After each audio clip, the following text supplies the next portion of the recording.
Bonjour tout le monde, donc moi c'est Sylvain, je suis un promo 30 P30 de 2017 à 2018. Alors mon parcours, je me suis retrouvé à choisir des études parce qu'il fallait en choisir, voilà tout simplement. Je fais partie des personnes qui ne savaient pas quoi faire à 18 ans. Donc j'ai poursuivi mon parcours dans le commerce, puis dans la banque, dans la finance et j'ai fini dans des établissements bancaires.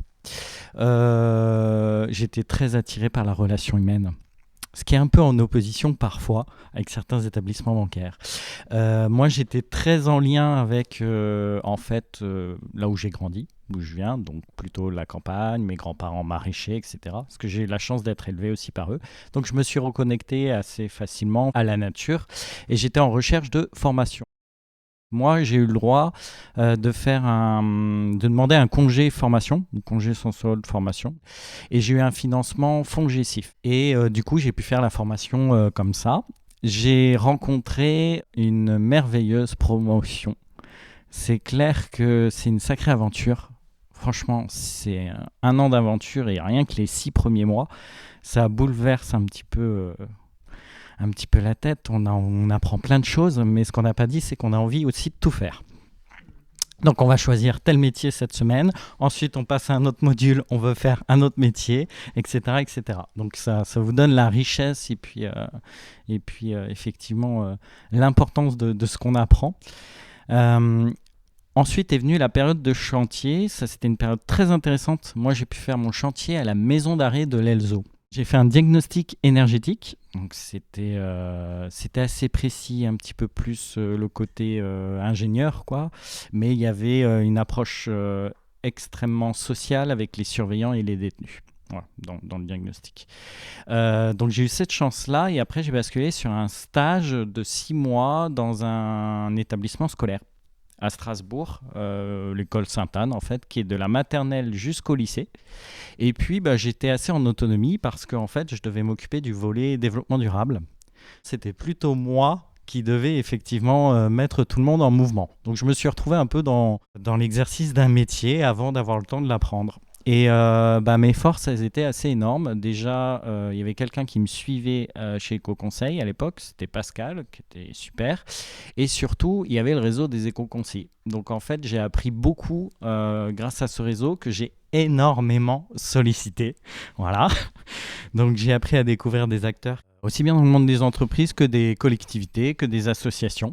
Et puis j'ai réussi à créer dans cet établissement scolaire en fait toute une dynamique. Ce qui m'a donné derrière l'envie de devenir plutôt indépendant parce que moi j'adore toucher à tout. Hein. C'est pour ça aussi que j'ai été effectivement dans cet établissement scolaire. Et donc je suis dans une coopérative depuis 2019 qui s'appelle Antigone. Donc c'est une coopérative. Là, l'intérêt, c'était quoi? C'est que ça touche à l'économie sociale et solidaire. Voilà.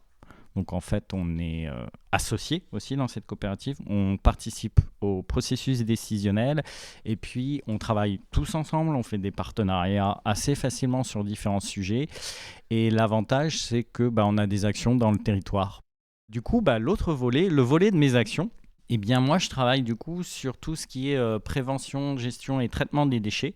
Ça va du simple atelier enfant, adulte, comme j'ai été dans un établissement bancaire, à la formation professionnelle, notamment les services techniques dans les collectivités, ou de la formation aussi en entreprise. Parce qu'il y a un besoin de plus en plus important, je pense à la dernière formation que j'avais donnée, c'était sur le traitement des déchets par une collectivité pour le comité de direction de Suez. Ça vous donne aussi la vision aussi entre le monde de l'entreprise et la collectivité. Voilà, il y a des liens à créer, c'est ce qui est très intéressant. Après, moi, je viens du monde de l'entreprise, donc après la formation éco-conseil, je me suis spécialisé, j'ai fait une formation RSE ISO 26000 pour le côté technique, et j'ai fait aussi des formations comme guide composteur, par exemple. Voilà. Mais ce qui m'intéressait le plus finalement, c'était d'agir concrètement sur le terrain et j'ai plus facilement travaillé avec la collectivité pour agir plus vite qu'avec une entreprise. Et je me retrouve dans des projets aujourd'hui assez passionnants qui peuvent être aussi liés, par exemple, à la sensibilisation des femmes enceintes aux perturbateurs endocriniens. Le nouveau dispositif ordonnance verte, par exemple, de la ville de Strasbourg. Donc ça, c'est hyper passionnant. Je me suis attaché beaucoup à cette cause via finalement mes premières expériences dans le traitement des déchets. En fait, est un lien et un prolongement de ce que j'ai appris à Éco-Conseil, c'est-à-dire le réseau, la co-construction et le travail ensemble, ce qui me permet aujourd'hui, en fait, de créer des projets avec d'autres personnes. Je ne suis jamais seul, alors que je suis indépendant.